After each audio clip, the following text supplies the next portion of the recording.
न शक्यते वर्णयितुं गिरा तदा स्वयं तदन्तः करणेन गृह्यते स्वयं तदन्तः करणेन गृह्यते। ओम शांति शांति शांति ఓం. సత్యార్థ ప్రకాశము అధ్యాత్మ సత్సంగానికి వచ్చేసినటువంటి వారందరికీ నమస్తే, స్వాగతం, సుస్వాగతం.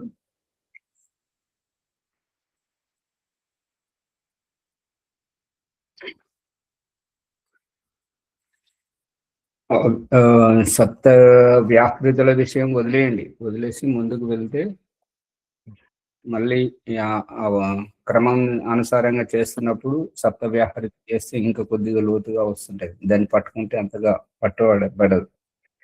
ఇవాళ నేను విచారిస్తూ సమయం కూడా మర్చిపోయాను. అందుకని ఇప్పుడు సత్యార్థ ప్రకాశంలోకి వెళ్దాం. మన సత్యార్థ ప్రకాశం ప్రకరణం శ్రేష్ఠ సముల్లాసం 6వ సముల్లాసం 122వ పుటలో ఉన్నాము. అవిద్యాయుక్తులైన మూర్ఖులు, వేదములను ఎరుగని మనుషులు చెప్పు ధర్మమును ఎవ్వరు ఎన్నడూ అంగీకరింపరాదు. అవిద్యాయుక్తులైన మూర్ఖులు అంటే అజ్ఞానులు, అంటే వారు ఎందుకు మాట్లాడుతున్నారో తెలియదు, ఏం మాట్లాడుతున్నారో తెలియదు, ఎవరితో మాట్లాడుతున్నారో తెలియదు. అటువంటి అజ్ఞాన భరితమైనటువంటి అజ్ఞానయుక్తమైనటువంటి వాళ్ళు, వేదములను ఎరగని మనుష్యులు చెప్పేటువంటి ధర్మమును ఎవ్వరూ ఎన్నడూ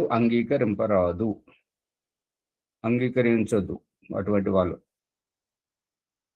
ఏలయనగా మూర్ఖులు చెప్పిన ధర్మమును అనుసరించు వారి వెంట వందలాది పాపములు తగులుకొను.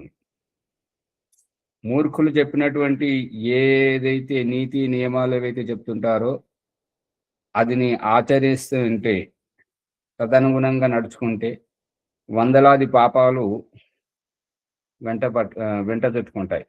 అందుకని అటువంటి వారు చెప్పినటువంటిది వినకూడదు. కావున విద్యాసభ, ధర్మసభ, రాజసభ అను ఈ 3 సభలలోనూ మూర్ఖులనెన్నడూ చేర్చుకొనరాదు. ఇక విషయ అవగాహన లేని వారిని, ఉద్దేశము తెలియని వారిని, మరియు వేదములను చదవని వారిని, అటువంటి వారిని ఈ యొక్క సభలలో చేర్చుకుంటే వాళ్ళు పదే పదే కాలడ్డం పెడుతుంటారు, ప్రతి నిర్ణయాన్ని ప్రభావితం చేస్తుంటారు. కాబట్టి అటువంటి వారిని వెలుపల ఉంచాలి. సభలోకి, సంఘటనలోకి, సమితిలోకి, కమిటీలోకి తీసుకోకూడదు. ఎల్లప్పుడూ ఆ సభలలో విద్వాంసులు, ధార్మికులైన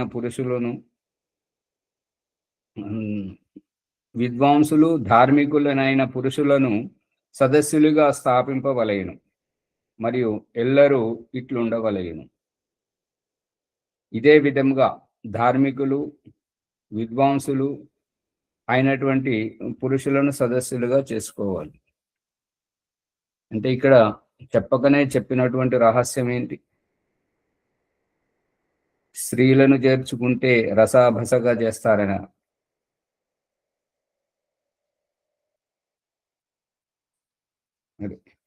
రాజు సభాసదులు జితేంద్రియములు, వాళ్ళ ఇంద్రియాలను వాళ్ళు అదుపులో ఎలా పెట్టుకోవాలి అనేటువంటి విషయాన్ని. త్రైవిద్యేభ్యః త్రయీం విద్యాం దండనీతిం చ శాశ్వతీం ఆన్వీక్షికీం చాత్మవిద్యాం వార్తారంభం చ లోకతః ఇంద్రియాణాం జయే యోగం సమాతిష్ఠే దివానిశం జితేంద్రియో హి శక్నోతి వశే స్థాపయితుం ప్రజాః. దశకామజ, అష్ట క్రోధజ దుర్గుణములు అవి ఏ రకంగా ఉంటాయో చెప్తున్నాడు. దశకామ సముత్థాని తథాష్టౌ క్రోధజాని చ వ్యసనాని దురంతాని ప్రయత్నేన వివర్జయేత్ కామజేషు ప్రసక్తో హి వ్యసనేషు మహీపతి వియుజ్యతే అర్థధర్మాభ్యాం క్రోధజేష్వాత్మనైవ తు మృగయాక్షో దివా స్వప్నః పరివాద స్త్రియో మదః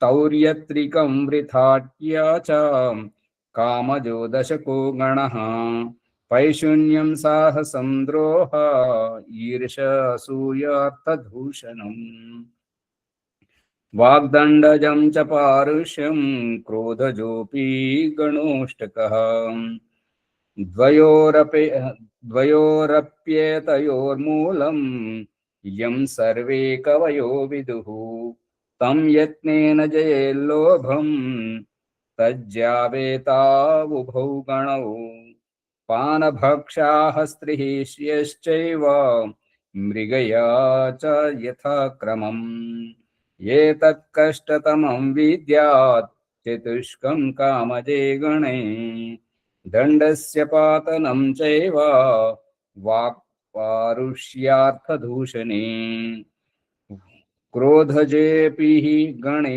విద్యాత్ కష్టమేతత్రికం సదా సప్తకస్యాస్య వర్గస్య సర్వత్రైవాణుషంగిణః పూర్వం గురుతరం విద్యాత్ వ్యసనమాత్మవాన్ వ్యసనస్య చ అమృతోశ్చ వ్యసనం కష్టముచ్యతే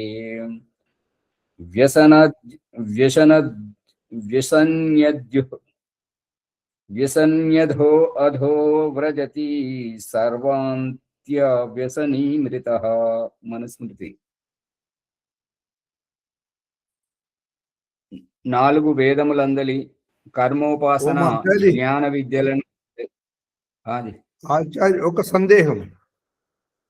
ఇక్కడ ధార్మికులైన పురుషులను సదస్సుగా స్థాపించవలను మరియు ఎల్లరను నీటిలో ఉండవలను అని చెప్తున్నాడు. అంటే ధార్మికులైన స్త్రీలు ఉండకూడదా? స్త్రీలకు వ్యత్యాసం చూపించండి. ఇక్కడ ఉండకూడదని అనలేదు కదా, పురుషులకు మాత్రమే అన్నట్టుగా భావం వస్తుంది కదా. అదే భావం వస్తున్నది కాబట్టి అదే అందరి దృష్టికి తీసుకురావడం జరిగింది. ఇలా ఉన్నది అని అంటే దాని అభిప్రాయము యజుర్వేదము 3వ అధ్యాయము 1వ మంత్రంలో ఉంది.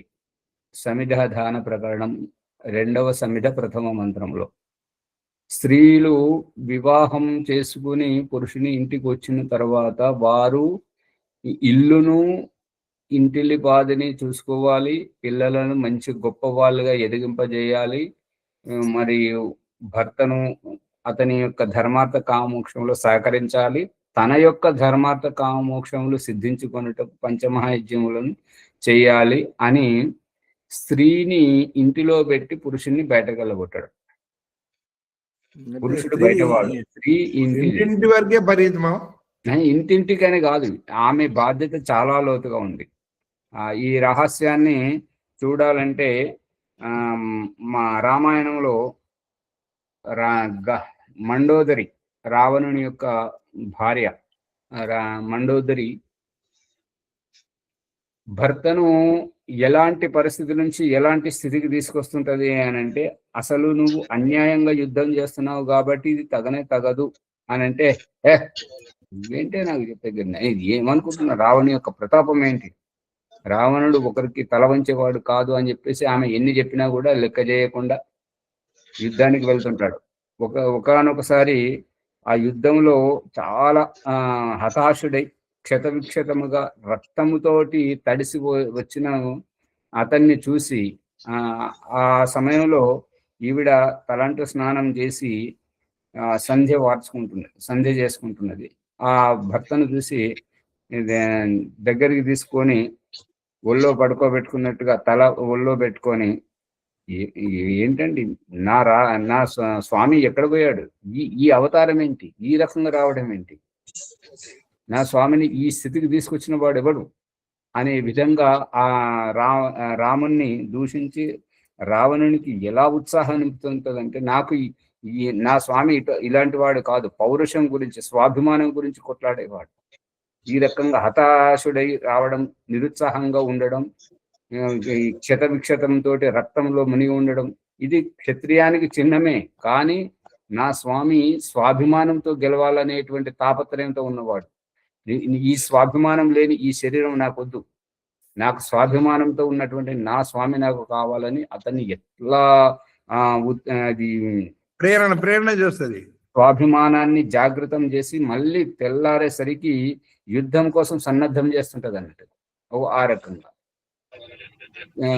ఇప్పుడు ఇదే విషయాన్ని అర్జునుని యొక్క మహాభారతంలో అర్జునుని యొక్క జీవితంలో వచ్చినప్పుడు అక్కడ సామంతరాజులను కూడగట్టడానికి వెళ్ళి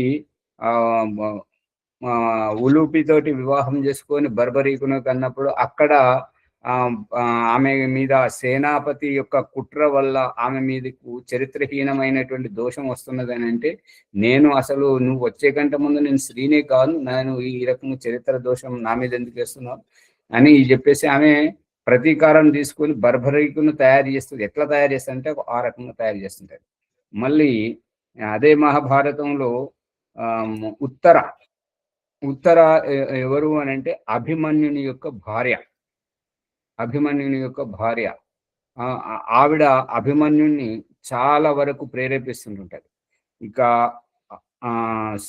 శ్రీకృష్ణుడు అభిమన్యుని చేరదీసి అతనికి ప్రేరేపిస్తూ అన్ని విషయాలు చెప్తున్నప్పుడు ఇంకా ఎక్కువగా తన చెల్లెలకు చిన్నప్పటి నుంచి ఆ రహస్యాలని చెప్పడం వల్ల సుభద్ర దగ్గరుండి అభిమన్యునికి అన్ని నేర్పిస్తుంటాడు అన్నట్టు.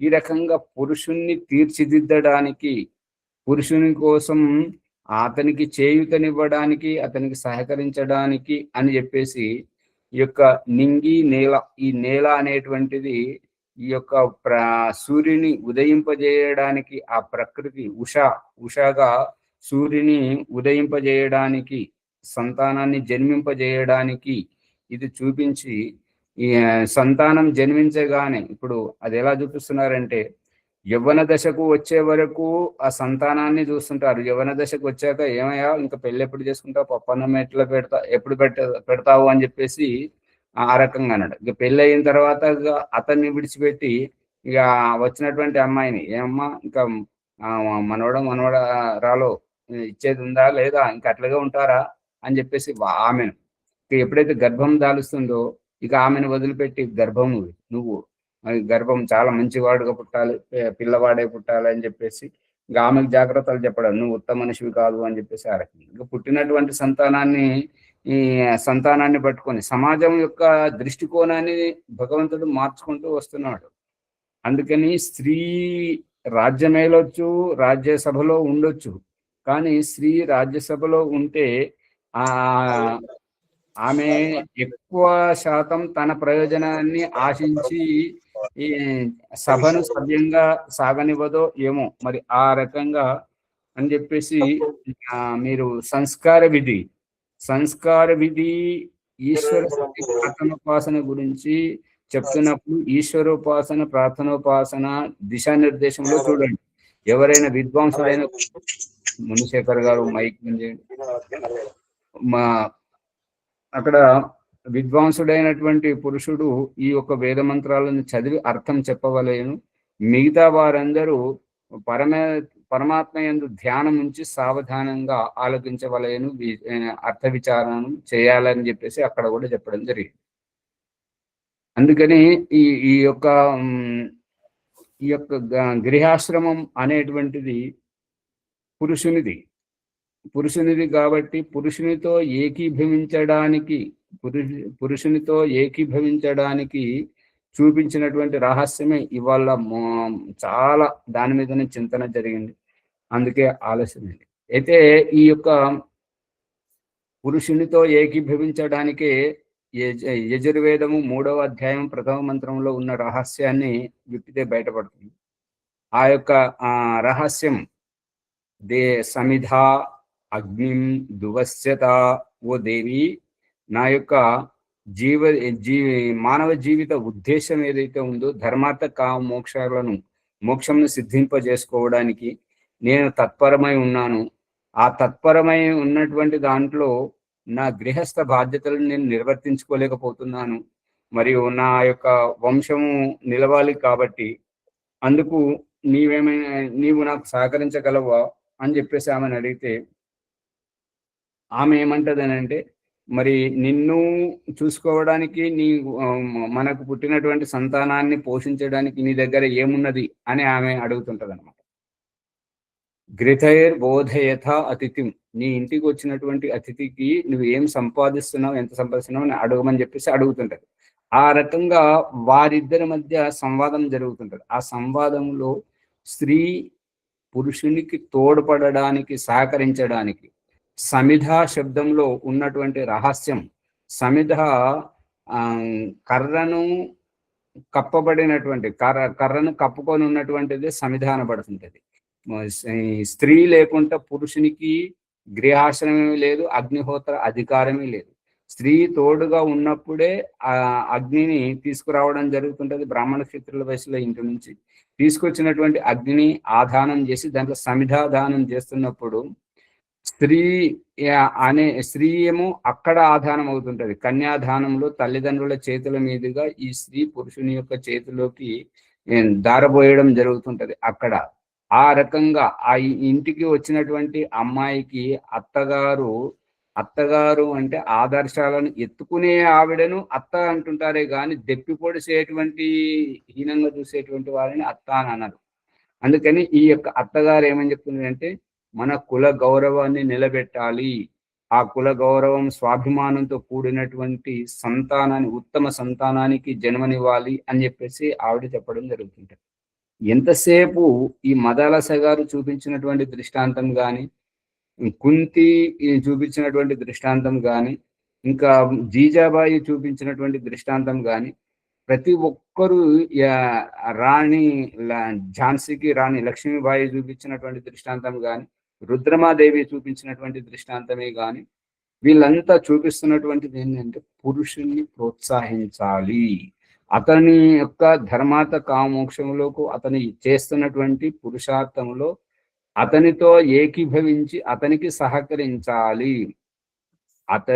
అతను అసమర్థుడైనటువంటి సందర్భంలో నరక చతుర్దశికి శ్రీకృష్ణుడు మూర్చబోతే నరకాసురుని సత్యభామ శ్రీకృష్ణుని కర్తవ్యాన్ని నిర్వర్తించి నరకాసురుని వధించినటువంటిది. పురుషుణ్ణి ప్రోత్సహించాలి. అతడిది, ఈమెది కాదు. అందుగురించి ఇక్కడ సమిధాదానంలో, రెండవ సమిధాదానంలో ఆ స్త్రీ పురుషుని జీవితంలోకి తల్లిదండ్రుల ద్వారా స్త్రీ కన్యాదానం చేయబడుతున్నది కాబట్టి అక్కడ ఆవిడ అతనితో ఏకీభవిస్తున్నది కాబట్టి ఇక్కడ స్వాహాకారము ఆవిడ జీవితం తాను ఏకీభవించి కట్టు వస్త్రాలతో అతని ఇంటికి వచ్చి అతనితో జీవితాంతం అతని పక్కనే ఉన్న తను ఎక్కడ పొక్కదు. తను పొక్కడం అంటే బయటపడదు. తన పరిచయమే కన్యాదానం అవుతుండగానే తన తల్లిదండ్రులు ఆత్మీయుల యొక్క ఆ పరిచయాన్ని కోల్పోయి భర్త అత్తమామల కులగోత్రంతో పరిచయం అవుతుంటది. బతికినంత కాలం అతని పేరుతోటే పరిచయం అవుతుంటది. ఇదే రహస్యం. ఉమాచార్య, అయితే స్త్రీకి ధర్మార్థ కామ మోక్షాలు అక్కర్లేదా? అక్కర్లేదని కాదు, అది వారి వ్యక్తిగతం.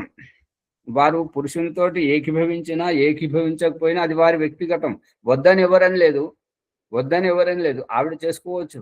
అందుకని ఇప్పుడు వానప్రస్థం 50 ఏళ్ళు నిండిన తర్వాత భర్త వానప్రస్థానికి వెళితే ఆవిడ వస్తే రావచ్చు, లేకపోతే వదిలేయచ్చు, పిల్లల దగ్గర వదిలేయచ్చు, ఆమె అభిప్రాయం మేరకు. ఇక్కడ ధర్మార్థ కామ మోక్షాలు ఆమె చేసుకుంటా అంటే వద్దనేది ఏం లేదు కదా, కట్టుదిట్టాలు ఏం లేవు. ఇల్లు ఆమెకి అప్పగించారు, సంపదంతా ఆమె చేతిలో పెట్టారు, ఆమె నడిపిస్తుంది కదా. ఆ పంచమహాయజ్ఞాలు ఆమె చేతిలో పెట్టారు కదా. పురుషుడు బయటకెళ్ళి సంపాదించుకొచ్చి ఆమెకు ఇస్తుంటాడు కదా. అందుకని పురుషుని వంశము వెన్నెముకలా ఉండి అవును అన్ని పనులు చేపిస్తూ అంటారు. అన్ని కనబడదంతే. మిగతాదంతా అన్ని చేసుకుంటూ వస్తుంటారు. విశేషమైనటువంటి విశ్లేషణ ఇచ్చారు.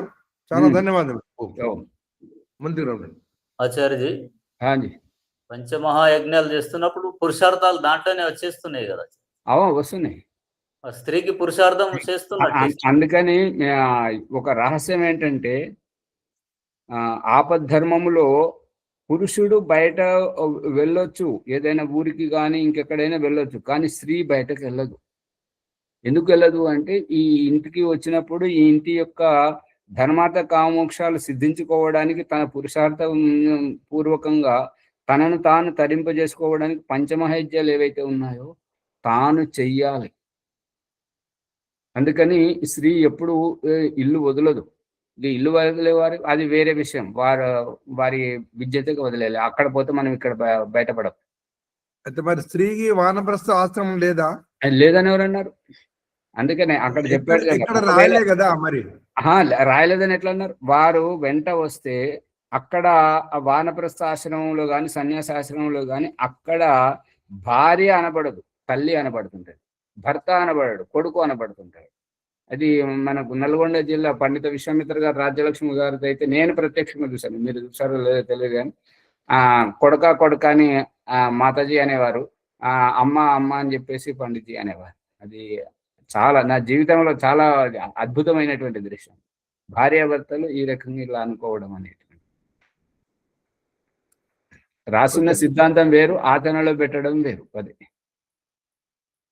ధన్యవాదాలు ఆచార్య. దాని విశేషమైనటువంటి లోతైనటువంటి భావన వ్యక్తం చేశారు, లోతైనటువంటి సమాధానం ఇచ్చారు. ధన్యవాదాలు మరోసారి. మునిశేఖర్ గారు చెప్పండి. స్వామి నమస్తే. స్వామి నమస్తే. మహర్షి దయానంద సరస్వతి సత్యార్థ ప్రకాశంలో అనేక చోట్ల రాశాడు స్వామి, స్త్రీ పురుషులు ఇద్దరికి సమానము, యోగాభ్యాసం చేసి మోక్షం పొందేదని రాసినాడు స్వామి, అనేక చోట్ల రాసినాడు. ఇప్పుడు దానిలో ఎవరు కాదంటలేదు కదా. ఇందాక స్వామి అడిగినాడు కదా, వాళ్ళకు ధర్మార్థ కామ మోక్షములు రాయలేదని రాసినాడు స్వామి. మా మునిశేఖర్ గారు మీరు చెప్తున్నారు కానీ చెప్పే దాంట్లోనే కొంచెం అస్పష్టమైనటువంటి అభివ్యక్తీకరణ వస్తుంది. ధర్మం సాధించుకోవచ్చు, ధర్మం అంటే కర్తవ్యం, బాధ్యత. ఇక అర్థం అంటే అర్థ సంపాదన గురించి స్త్రీకి చేయాల్సినటువంటి అవసరం లేదు అని చెప్పేసి యజుర్వేదము 3వ అధ్యాయం 1వ మంత్రంలో చెప్పబడింది. అంటే నువ్వు నన్ను వివాహం ఆడుతున్నావు కదా, మరి నువ్వేం సంపాదించావు, ఎంత సంపాదించావు, నీ దగ్గర ఏమున్నది అని చెప్పేసి అక్కడ అడుగుతుంది అనమాట వివాహానికి ముందే. ధర్మ అర్థ కామోక్షం, భర్త ఏదైతే సంపాదించుకొచ్చి భార్య చేతికి ఇస్తుంటాడో ఆ భార్య దానిని ఎంత ఖర్చు పెట్టినా మిగులుబాటుగా ఉండాలి. మిగులుబాటుగా ఉంచినటువంటిదే వారసత్వంగా వారికి వానప్రస్థం వెళ్ళేటప్పుడు పిల్లలకు అప్పగించాలి. ఆ విషయం వ్యక్తం కావాలి. ఇక ఇప్పుడు మరి కామ అర్థము అని అంటే మరి పురుషుడు చేసినట్టుగా స్త్రీ కూడా బయటకు వెళ్ళి ఉద్యోగం వ్యాపారం అవన్నీ చేయాలని అర్థం వస్తుంది అక్కడ మీరు అస్పష్టంగా చెప్పినప్పుడు.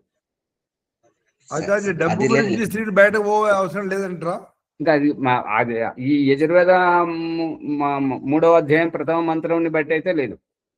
అదే అంటారు. ఎందుకు లేదు అంటే భర్త ఉన్నాడు కాబట్టి అది అవసరం లేదు.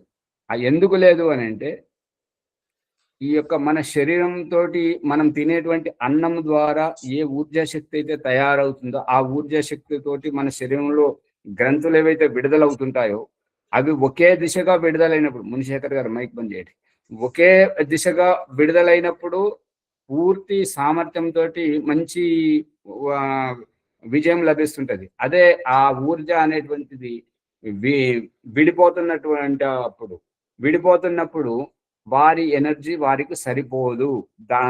ఆ సరిపోనటువంటి కారణంగానే గొడవలు అవుతుంటాయి, దాంపత్య జీవితంలో గొడవలు అవుతుంటాయి. కారణం ఏంటంటే ఎక్కడైతే ఉద్యోగం వ్యాపారం చేయాలో ఆ వైపు ఆలోచిస్తున్నప్పుడు ఎనర్జీ అంతా ఊర్జా శక్తి అంతా అక్కడ ఖర్చు అవుతుంటది. మళ్ళీ ఇక్కడ భర్తతోటి మరి సహజీవనం చేయడం, పిల్లల్ని పోషించడం, దీనికి కుటుంబాన్ని చూసుకోవడం, ఇల్లును చక్కదిద్దడం, ఇంటికి వచ్చిన అతిథులు, పెంపుడు జంతువులు, ఇవన్నీ చూసుకోవాలంటే వారి ఊర్జా శక్తి సరిపోదు. అందుగురించి ఈ యొక్క ఇదే సత్యార్థ ప్రకాశంలో మనం దాటేసి వచ్చాం. 4వ సముల్లాసంలో అక్కడ నియోగ ప్రకరణం కంటే ముందు ఉన్నది. అది గర్భధాన విషయంలో ఏంటంటే సంతానానికి 6 రోజుల వరకు పాలు ఇవ్వాలి అని ఉన్నది. దానిని విప్తే ఈ రహస్యం అంతా బయటపడుతుంటది అన్నట్టు. అది అక్కడ ఏంటంటే సంతానానికి 6 రోజుల తర్వాత ఏంటంటే ఈవిడ మిగతా ప్రతిభ ఎంత అయితే ఉందో, తాను ఎంతవరకు అయితే చదువుకుందో, తన ప్రతిభను బట్టి, తన చదువు యోగ్యతను బట్టి ఆమె ధర్మార్థ కామమోక్షాలు సిద్ధించుకోవడానికి, యోగాభ్యాసం చేయడానికి, పిల్లలను తీర్చిదిద్దడానికి ఎన్నైనా చేస్తుంది అనమాట. అందుకే ఒకానొక సందర్భంలో శివాజీ గారు రాజ్యం పట్ల నిర్లక్ష్యం వహించి కాలక్షేపం చేస్తూ ఉంటుంటే రామదాసు గారు దగ్గరికి జీజాబాయి గారు వెళ్ళి శివాజీ పరిస్థితిని చెప్పేసరికి రామదాసు గారు ఏమన్నారంటే, అమ్మ ఇక్కడ ఒక నాటకం ఆడక తప్పదు, ఈ నాటకం ఆడితే మళ్ళీ పరిస్థితి అంతా చక్కబడుతుంది అంటే, ఏమిటి స్వామి అని అంటే, మీరు అనారోగ్యంగా పడుకోండి, ఇక వైద్యుడు వచ్చి చెప్తుంటాడు ఏమిటి అని అంటే, పులి పాలు తీసుకురావాలి, పులిని చంపకుండా పులి పాలు తీసుకుని రావాలి అంటే, ఇప్పుడు కాలక్షేపం చేస్తున్నటువంటి అతనికి యుద్ధ కళ పోయింది, అంత పోయింది, పౌరుషం పోయింది, అంత పోయింది. అయితే అటువంటి అతన్ని పులిని మంచిగా చేసుకొని పులి దగ్గరికి వెళ్ళి పాలు తీసుకురావాలనేటువంటి ఘటన విన్నారా లేదా? ఊరిక కూర్చుంటున్నారు. ఎవరు వినలేదట దేవుడా ఇటువంటి గారు, విన్నారా లేదా? ఆ పులి దగ్గరికి వెళ్ళాలంటే మళ్ళీ పౌరుషం, యుద్ధ నైపుణ్యం, కళలతోటి శరీరాన్ని చాకచక్యంగా తీర్చిదిద్దాలి, ఎప్పటికీ స్ఫూర్తిదాయకంగా ఉండాలి. ఆ యుద్ధ కళతోటి వెళ్ళి ఆ పులిని మెల్లగా దానికి మంచిగా చేసుకుని ఆ పాలు తీసుకొస్తాడు అనమాట. అప్పుడు తల్లి చెప్తుంటది అనమాట, నువ్వు ఏ రకమైతే పులి దగ్గరికి వెళ్ళి ఇట్లా చేసుకుంటున్నావు, వాడు మన దేశం మీద ఇట్లా ఆక్రమణ చేస్తున్నాడు, మన ఈ కబ్జా చేస్తున్నాడు అని చెప్తే అప్పుడు మళ్ళీ శివాజీ వారితో పోరాడుతాడు. అందుకని ఆమెకు చేసుకోవాల్సినటువంటి అన్ని అవకాశాలు వారు ఏమైతే చేయాలనుకున్నారో, ఇప్పుడు శ్రీకృష్ణుడు మూర్చపోతే సత్యభామ భయపడింది అనుకోండి, ఇప్పుడు దీపావళి లేదు కదా మనకు, ఈ దృష్టాంతాన్ని చూస్తే. అవునవును. మరి ఇప్పుడు ఝాన్సీకి రాణి లక్ష్మీబాయి సీరియల్ చూడండి, దాంట్లో ఎంత చేసిందో. భర్తను వాళ్ళు పూజ చేయడానికి కానీ స్నానం చేయడానికి నదిలో మునిగితే నదిలోనే వారిని కొట్టి చంపుతారనమాట. ఇప్పుడు మరి ఝాన్సీ లక్ష్మీబాయి భయపడింది అనుకోండి, భయపడితే అప్పుడు అది మొత్తం దేశం పరాధీనం అవుతుంటుంది కదా. అంతే. మరి ఆమె మొత్తం తన బాధ్యతను, తన కడుపున పుట్టిన కొడుకును కూడా వాళ్ళు చంపేస్తే వేరే వాళ్ళ సంతానాన్ని దత్తతగా తీసుకొని అతన్ని తయారు చేసి దామోదరను నిలబెడుతుంటది. ఆచార్య, ఈ దృష్టాంతాలన్నింటినీ చూస్తే అవసరాన్ని బట్టి అది వెళ్తుంది మహిళ అని. ఇప్పుడు ఏంటంటే వారిని వివాహం సాకుతోటి పుట్టింటి నుంచి మెట్టినింటికి రప్పించి ఇక్కడ నిలదొక్కింపజేసి అతనితో ఏకీభవింపజేస్తున్నాడు కదా. గ్రాసనం పురుషుంది. అవునా?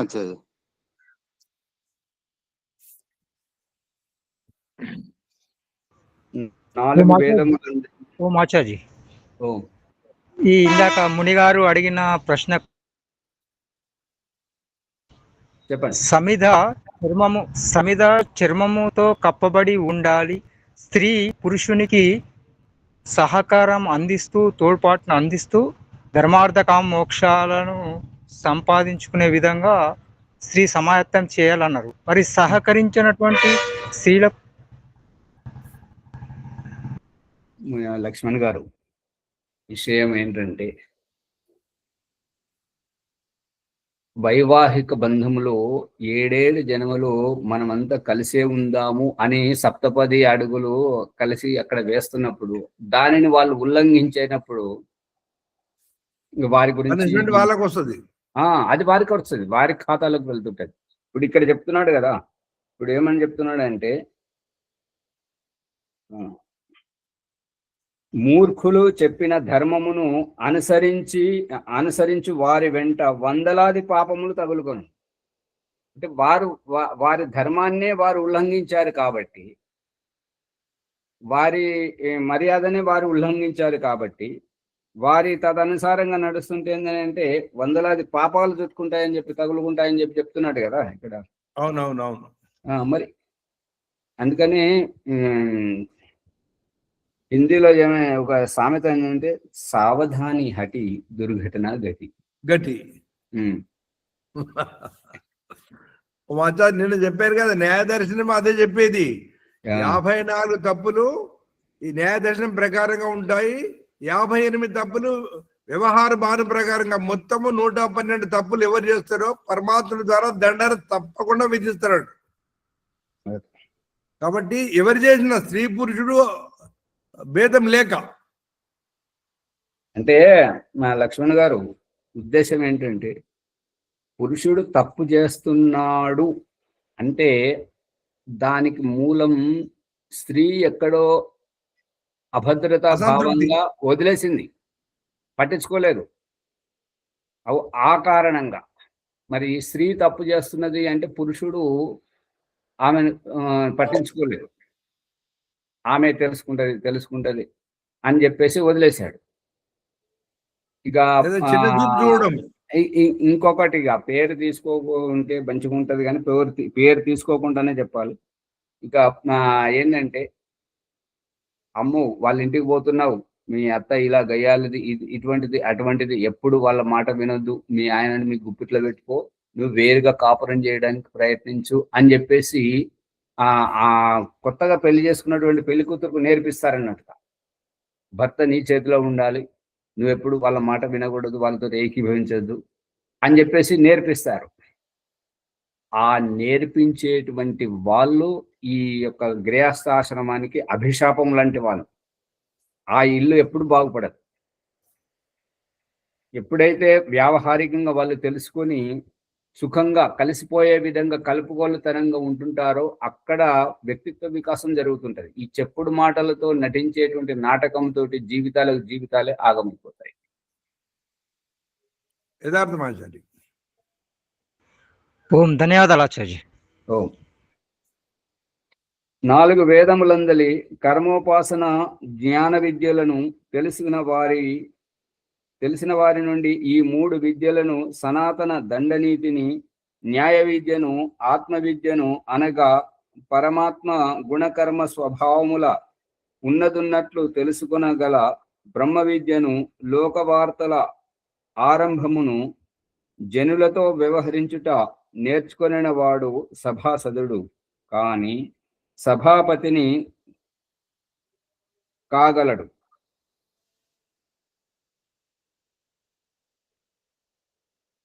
సభాపతి కాగలడు. ఈ కాని 2 సార్లు వచ్చింది ఇక్కడే.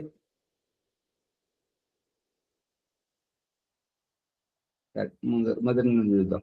4 వేదములందలి, 4 వేదాలలో చెప్పబడినటువంటి కర్మ ఉపాసన జ్ఞాన విద్యలను తెలిసిన వారి నుండి ఈ 3 విద్యలను, సనాతన అంటే ఆరంభం నుంచి మొదటి నుంచి వస్తున్నటువంటి దానిని సనాతన అంటుంటారు. దండనీతి అంటే ఏదైతే చట్టం, రూల్, ఏదైతే సంవిధానం ఉన్నదో దానిని, న్యాయ విద్యను, ఆత్మ విద్యను అనగా పరమాత్మ గుణకర్మ స్వభావములను ఉన్నదున్నట్లు తెలుసుకొనగల బ్రహ్మ విద్యను, లోకవార్తల ఆరంభము అంటే ఏంటంటే అది అట అవునట కదా, అట కదా అని చెప్పేసి ఆ అటతోటే మనల్ని అటకెక్కిస్తుంటారు, లేదంటే ఆగం చేస్తుంటారు. ఈ అట భాష అనేటువంటిది. అట అనేది ఆచార్య ఉన్నది ఒకటి చెప్పేది ఒకటి. అట ఈ లోకవార్తల ఆరంభము జనులతో వ్యవహరించుట. ఇది దయానందుడు చెప్పలేదు, పండిత గోపిదేవ్ గారు చెప్పారు. జనులతో అంటే ఇక ఏదైనా సరే అట గాని ఏదైనా కానీ ఆ జనులతో వ్యవహారమే ఉంటుంటది కాబట్టి ఆ యొక్క మొట్టమొదట ఆ చెప్పుడు మాటలు చాలా ఆసక్తికరంగా అనిపిస్తున్నాయి. అమ్మో, నువ్వు ఇంత మంచిదానివే, నువ్వు చాలా మంచి చెప్తున్నావు, జ్ఞానోదయం చెప్తున్నావు, కలుగజేస్తున్నావు, నాకు అసలు తెలియని దాన్ని, అజ్ఞానిని అని చెప్పేసి ఆ చెప్పుడు మాటల ఆసక్తి ఎవరైతే చూపిస్తుంటారో, అంటే దీని అభిప్రాయం ఏంటంటే, ఎక్కడైతే దాంపత్య జీవితంలో వారిద్దరూ కలుపుగోలుగా ఉండలేరు, మనసా వాచ కర్మణ భావజాలాన్ని పంచుకోలేరు, అక్కడ వారి కాలక్షేపం గురించి ఇంకెక్కడో వెతుకుతుంటారు. వెతుకుతూ ఉన్నప్పుడు మరొకరు తగులుకున్నప్పుడు అక్కడ మనోరంజనమైనప్పుడు ఇక్కడ ఈసడింపు ఉంటది, ఈర్ష్యాద్వేషాలు ఉంటాయి, గొడవలు ఉంటాయి. అది కారణం. అందుకని వారు పడక గదిలో కలిసి మాట్లాడుకునే విషయాలు ఆ రకంగా మాట్లాడుకోవాలి. ఏదైతే వ్యావహారికంగా ఉంటుంటుందో చెప్పుడు మాటలను నమ్మకుండా ఉన్నది ఉన్నట్టుగా విడమర్చి చెప్పడం, సత్యము తెలుసుకునే వరకు తొందరపడి నిర్ణయాలు తీసుకోకపోవడం వల్ల చాలా జీవితం సవ్యంగా సాగుతుంటది. అదే తొందరపడ్డటువంటి నిర్ణయాలకు ఈ వెనుక నుంచి ప్రాయశ్చిత పడాల్సి వస్తుంటది, ఇబ్బంది పడాల్సి వస్తుంది.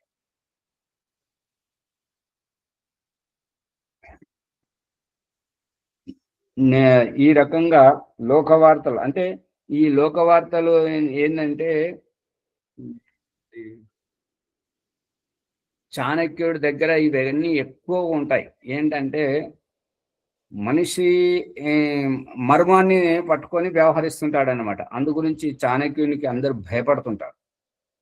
ఈ యొక్క రాజు యొక్క రాజరికం ఎలా కొనసాగాలి అని అంటే, ఈ లోకవార్తల ఆరంభం ఎక్కడి నుండి పుట్టుకొస్తున్నాయి, దీని యొక్క అభిప్రాయం ఏమిటి అనేటువంటిది వాటిని గ్రహించి తదనుసారంగా మసలుకొనేటువంటి వారు, చాకచక్యంగా ఉండేటువంటి వారు సభాసదుడు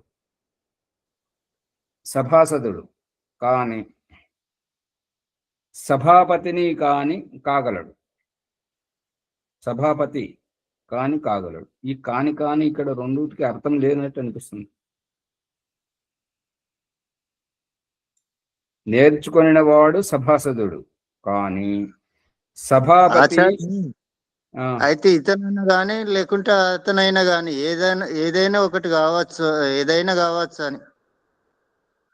సభాసదుడు కావచ్చు, లేదా సభాపతి కూడా కావచ్చు. అవును. అంతరంగ సభ్యుడు లేదా స్పీకర్. సభాపతి అంటే స్పీకర్. ఇట్టివారే రాజసభాసదులు కాగలుగుదరని భావం. సభాసదులందరూ సభాపతియు ఇంద్రియములను జయించి తమ వశమందుంచుకొని సర్వదా ధర్మమందే వర్తిల్లుచు అధర్మము నుండి తొలగి ఉండవలయును. ఇప్పుడు ఈ రకంగా వచ్చినప్పుడు ద్రౌపది చేసినటువంటి తొందరపాటు ఆవేశం వల్ల ఎంత అనర్థం జరిగిందో ఈ యొక్క స్త్రీలు గ్రహించాలన్నమాట. ఎందుకని అంటే, తొందరపడి నోరు జారకూడదు. నోరు జారితే దాని పరిణామాలు ఎంత కఠోరంగా తీక్షణంగా ఉంటాయనేటువంటిది ఈ మహాభారత యుద్ధం కథ ద్వారా తెలుస్తుంది. అందుకని సభాసదులందరూ సభాపతియు ఇంద్రియములను, అంటే వాగేంద్రియం, వాక్కును నియంత్రణలో పెట్టుకోవాలి. వ్యవహారమును అన్ని ఇంద్రియాల నియంత్రణలో ఉన్నప్పుడు, ఇంద్రియాలను జయించినప్పుడు, తన వశమందు ఉంచుకొని సర్వదా ధర్మమందే నడుచుకుంటున్నప్పుడు, ధర్మపూర్వకంగా ఉంటున్నప్పుడు, తొందరపడకుండా ఉండి వెనక ముందు ఆలోచించి నిర్ణయాలు తీసుకొని అధర్మం నుండి విరమింపజేసుకోవడం. అది అధర్మం, ఒకరికి ఇబ్బంది కలుగుతుంది, ఒక సంస్థకు నష్టం జరుగుతుంది అని తనను తాను తగ్గించుకోవడం. ఎగిరెగిరి దూకితే ఎల్లకిలా పడడమే ఉంటుంటది. అందుకని అటువంటి తొందరపాటుతనం చేయకుండా ఉండాలి. కాబట్టి రేయింబవలు నియత సమయములందు యోగాభ్యాసం చేయుచుండవలెను.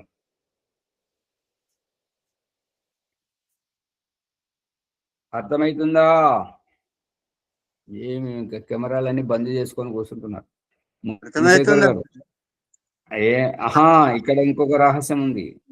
రేయింబవలు నిరంతరంగా నియత ప్రాత సమయాలలో సాయం సందర్భాలలో సాయం ప్రాతः సమయాలలో కూర్చుండి చేయాలి. నిరంతరం మాత్రం రేయింబవళ్ళు నిరంతరంగా 24 గంటలు ధ్యానంలో ఉండాలి. ప్రతి 24 గంటలు ధ్యానంలో అంటే ప్రతి కదలికను, ప్రతి ఉనికిని ప్రత్యేకంగా గమనించడం. ఆదమర్చి ఉండకపోవడం అంతే. అంటే మన భారతీయ నారి కూతురు బయటకు పోతుంటే చెప్తుంటది అన్నట్టు, జాగ్రత్తగా వెనక ముందు చూసుకుంటూ జాగ్రత్తగా వెళ్ళి జాగ్రత్తగా రా. పెయ్యన్ని కళ్ళు ఉండాలి, గ్రామీణ భాష. అవునా సార్, చాలా సందర్భాలలో చెప్తారు ఆ విషయం.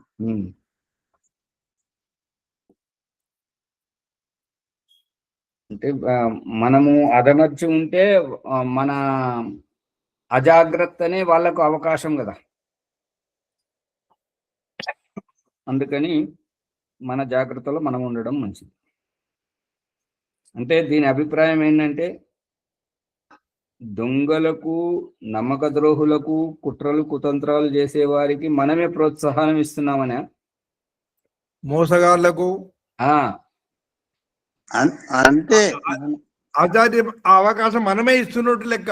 అదే మన జాగ్రత్తలో మనం ఉంటే వారికి ఆ అవకాశం ఉండేది కదా.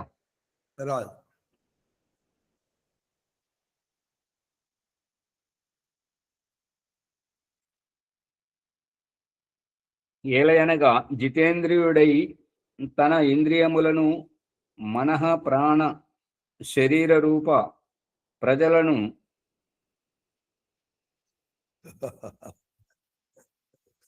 అంటే ఇక్కడ మరి ఇంద్రియాలు కూడా ఉండాలి కదా. అంటే ఇంద్రియాలు అన్నదానికి వ్యాఖ్యానం చేస్తున్నాడు. మన మనస్సు, ప్రాణము, శరీర రూప. శరీరమును నియంత్రించేది ఏముంటుంది? శరీరం జడం కదా. వస్త్రాన్ని సవరించుకోవడం మాదిరిగా శరీరాన్ని శుభ్రతగా ఉంచుకోవాలి అంతే. ఇంద్రియములను అంటే ప్రజలను, ఇక్కడ మునిశేఖర్ గారు పట్టుకోండి, రహస్యం చూడండి. ఇంద్రియములను అన్నదానికి ప్రజలను అన్నదానికి అర్థం కలుస్తుంది. ఈ మనః ప్రాణ శరీర రూపము అనేటువంటి విషయాంతరంగా రావడం వల్ల మరి అక్కడ ఇంద్రియాలు కావు. ఇంద్రియములు అంటే మనస్సు, ప్రాణము, శరీరము. ఇవి ఇంద్రియాలు అంటే మొత్తం శరీరం వచ్చేసింది ఆచార్య. శరీరం అనగానే ఇంద్రియాలు అన్ని వచ్చేసింది. అట్లా మళ్ళీ అదే భాష మాట్లాడుకుంటారు. అంటే మన ఈ శరీరంలో మనస్సు ఉండదా, ప్రాణం ఉండదా? మరి ఆచార్య కొంచెము తెలియని వారికి ఊరిలో అర్థం అయ్యడానికి కొరకు ఈ బ్రాకెట్లు పెట్టి చెప్పిండు అది విషయం. అవును, అది చెప్పినప్పుడు ఇంద్రియ శబ్దం కూడా రావాలి కదా, నా అభిప్రాయం. ఇంద్రియాలను అదుపులో ఉంచుకున్నట్టు దయానంద సరస్వతి చెప్పినటువంటిది తన ఇంద్రియములను, ఈ ఇంద్రియాలకు వర్తిస్తుంది. మళ్ళీ ప్రజలకు, ఈ ఆధ్యాత్మిక దృష్టితో చూస్తే ఇంద్రియాలే ప్రజలని శరీరంలో. అయితే ఇక రాజుకు చెప్తున్నాడు కాబట్టి ప్రజలను, ఇంద్రియాలను ఎట్లయితే వశంలో ఉంచుకుంటామో అదే రకంగా ప్రజలను ఉంచుకోవాలని చెప్పేసి చెప్తున్నాడు. అవునాచార్య, అంతే, సరే అయింది. ప్రజలను జయింపడేని వెలుపలి ప్రజలను ఈ ప్రజలను అన్నది ఇంద్రియాలకే వర్తిస్తుంది అంతే. ప్రజలను జయింపడేని వెలుపలి ప్రజలను తన వశమందు పెట్టుకొనుట ఎన్నటికి సమర్థుడు కాజాలడు. ఇంద్రియాలను వశంలో పెట్టుకున్నటువంటి వాడే ఈ యొక్క రాజ్య పరిపాలన చేసేటప్పుడు ప్రజలను నియంత్రిస్తూ ఉంటాడు అని అభిప్రాయం. సమయం నాస్తి. ఓహో,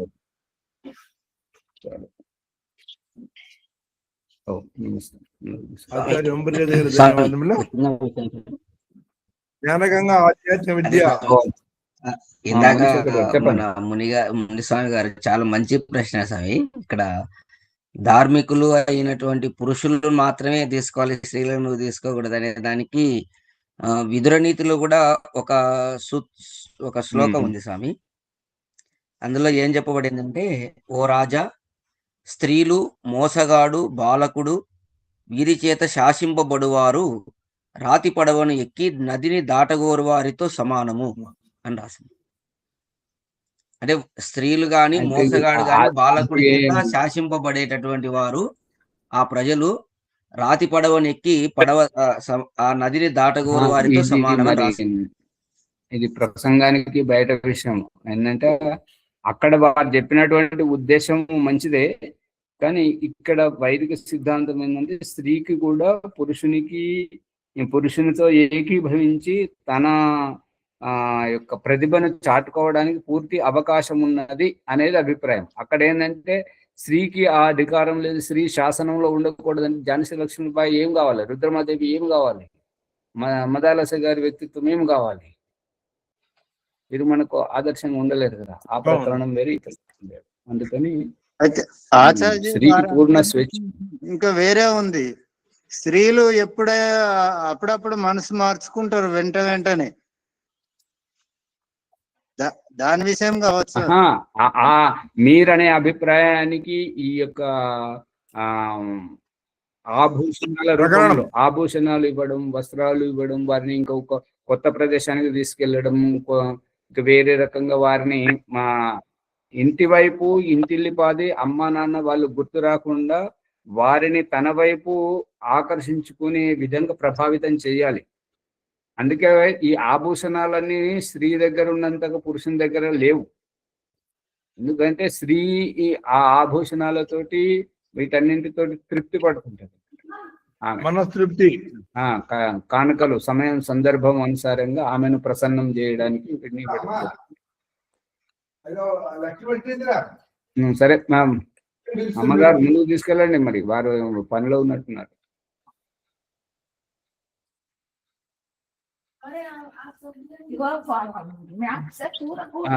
పద్మజ అమ్మగారు, మీ పాండురంగం గారేనా వారి పేరు?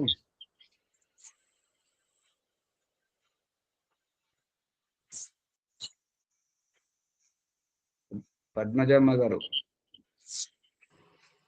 సరే మధ్యాహ్నం ఒకసారి, మరి వాళ్ళ పండుగ కదా, రేపట్లో ఒకసారి ఫోన్ చేయించండి. మా వైదిక సంధ్యోపాసన ఎవరు చెప్పిస్తున్నారు ఈరోజు? ఎపిసోడ్ గురించి చెప్పండి స్వామి. ఎపిసోడ్ గురించి చెప్పండి. ఎపిసోడ్ లైక్ చేయండి, షేర్ చేయండి, సబ్స్క్రైబ్ చేయండి, పక్కన ఉన్న గంట సింబల్ గట్టిగా నొక్కండి. 1-2 సార్లు వినండి ప్రార్థన. ఎవరు ఈరోజు మీరు చెప్పిస్తున్నారమ్మా సంధ్యోపాసన?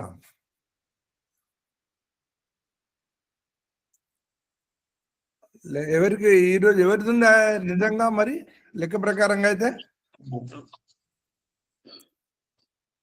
వాళ్ళు ప్రభాకర్ గారు ఎవరు లేనట్టున్నారు. ఆచార్య చేయించండి, ఎవరైనా చేయించండి. వేరే వాళ్ళు చేయించాలి, వాళ్ళు లేరు ఈరోజు. బాలరాజు గారు చెప్పిందండి. ఓకే, బాలరాజు గారు దుద్యాల గేట్ దగ్గర నుంచి వారు తపోవనం నుంచి వస్తున్నారు. వారి అందరూ సుపరిచితులు. వారు వైదిక సంధ్యోపాసన చేయాలని ప్రార్థన. ఓం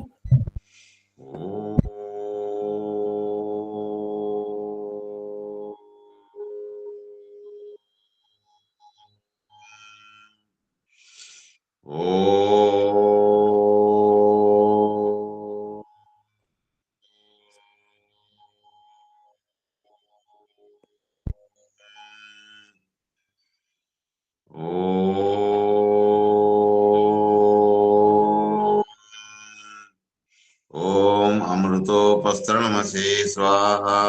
ओम अमृतापिधानमसि स्वाहा।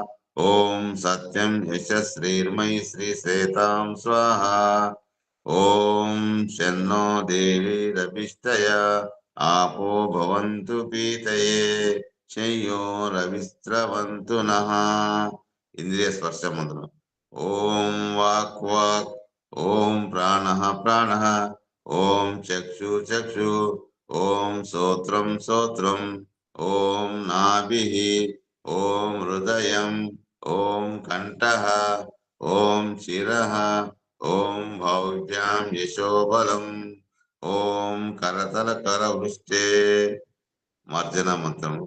ఓం భూ పునాతు శిరసి, ఓం భూ పునాతు నేత్రయో, ఓం స్వ పునాతు కంఠే, ఓం మహ పునాతు హృదయే, ఓం జన పునాతు నాభ్యాం, ఓం తప పునాతు పాదయో, ఓం సత్యం పునాతు పునఃశిరసి, ఓం కం బ్రహ్మ పునాతు సర్వత్ర. అత ప్రణయం మంత్రం. ఓం భూః, ఓం భువః, ఓం స్వః, ఓం మహ, ఓం జనః, ఓం తపః, ఓం సత్యం. అత అఘర్షణం. ఓం ఋతం చ సత్యం చ బిబ్ద తపసో దజాయత, తతో రాత్ర జాయత, తతః సముద్రో వర్ణవః, సముద్రాధర్ణవాదది సంవత్సరో అజాయత, అహోరాత్రాని విదదాతి స్వస్యమిషతో వసి, సూర్యచంద్రమసౌ ధాత యథా పూర్వమకల్పయత్, దివం చ పృథివీం చ అంతరిక్షం మధు స్వః. ఓం శన్నో దేవీరభిష్టయ ఆపో భవంతు పీతయే, శయ్యోరవిస్రవంతు నః. అత మనస పరిపు. ఓం ప్రాచీదిగగ్నిరధిపతి రచితో రక్షితాదిత్యైషవః, తేభ్యో నమోధిపతిభ్యో నమో రక్షితృభ్యో నమ యశభ్యో నమ ఏభ్యో అస్తు. యో ఆస్మాన్ వేష్టియం వయం దిస్మస్తం ఓజంబే దద్మః, దక్షిణాది ఇంద్రోధిపతి శిరక్షిరాది రక్షిత పితరైషవః, తేభ్యో నమోధిపతిభ్యో నమో రక్షితృభ్యో నమ యశుభ్యో నమ ఏభ్యో అస్తు.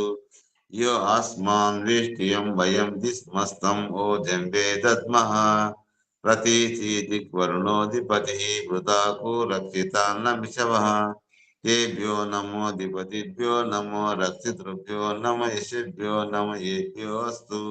యో ఆస్మాన్ వేష్టియం వయం దిస్మస్తం ఓజంబే దద్మః, ఉదీచి దిగ్సోమోధిపతి స్వజో రక్షితా శనిరిషవః, తేభ్యో నమోధిపతిభ్యో నమో రక్షితృభ్యో నమ యశుభ్యో నమ ఏభ్యో అస్తు. యో ఆస్మాన్ వేష్టియం వయం దిస్మస్తం ఓజంబే దద్మః, ధ్రువాది విష్ణురధిపతి కల్మాషగ్రీవో రక్షితా విరుదైషవః, తేభ్యో నమోధిపతిభ్యో నమో రక్షితృభ్యో నమ యశుభ్యో నమ ఏభ్యో అస్తు. యో ఆస్మాన్ వేష్టియం వయం దిస్మస్తం ఓజంబే దద్మః, ఊర్ధ్వాదిక్ బృహస్పతిరధిపతి శుక్రో రక్షితా వర్షభిషవః, తేభ్యో నమోధిపతిభ్యో నమో రక్షితృభ్యో నమ యశుభ్యో నమ ఏభ్యో అస్తు. యో ఆస్మాన్ వేష్టియం వయం దిస్మస్తం ఓజంబే దద్మః. ఉపస్థానమంత్రం. జాతవేదసే సునవామసో మమరాతీయతో నీదహతి వేదః, సనః పర్షాదతి దుర్గాని విశ్వా నావేవ సింధుం దురితాత్యగ్నిః, చిత్రం దేవానముదగాదనీకం చక్షుర్మిత్రశ్చ వరుణశ్చాగ్నిః, ఆప్రాద్య వా పృథివీ అంతరిక్షం సూర్య ఆత్మా జగతస్తు చచ్చ.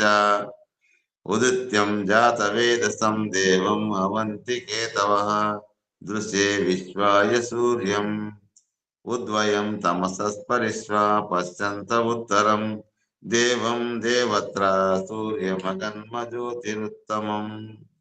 తచ్చక్షుర్దేవయితం పురస్తా శుక్రముచ్చరత్, పశ్యేమ శరదాః శతం జీవేమ శరదాః శతం, శృణయామ శరదాః శతం ప్రబ్రవామ శరదాః శతమాదీనః, శ్యామ శరదాః శతం భూయచ్చ శరదా శతాత్. ఓం శన్నో దేవీరవిష్టయా ఆపో భవంతు పీతయే, శయ్యోరవిస్రవంతు నః. ఓం భూర్భువస్వః తత్సవితుర్వరేణ్యం భర్గో దేవస్య ధీమహి ధియో యో న ప్రచోదయాత్. ఓం దయానిధి అయిన పరమేశ్వర, మీ కృప వలన ఈ జపోపాసన నుండి కర్మలను చేసి మేము మా ధర్మార్థ కామ మోక్షముల సిద్ధి సత్వరమని ప్రార్థించుగాక. నమస్కారం. ఓం నమ శంభవాయ చ మయో భవాయ చ నమ శంకరాయ చ మయస్కరాయ చ నమ శివాయ చ శివతరాయ చ. ఓం శన్నో దేవీరవిష్టయ ఆపో భవంతు ప్రీతయే శయ్యో రవిస్రవంతు నః. శాంతి. ఓం జ్యో శాంతి అంతరిక్షం శాంతి పృథివీ శాంతి రాపో శాంతి ఓషధే శాంతి వనస్పదే శాంతి విశ్వే దేవ శాంతి బ్రహ్మ శాంతి సర్వం శాంతి శాంతిరేవ శాంతి సామ శాంతిరే. ఓం శాంతి శాంతి శాంతి. ఈ అవకాశం అందరికీ నమస్కారం.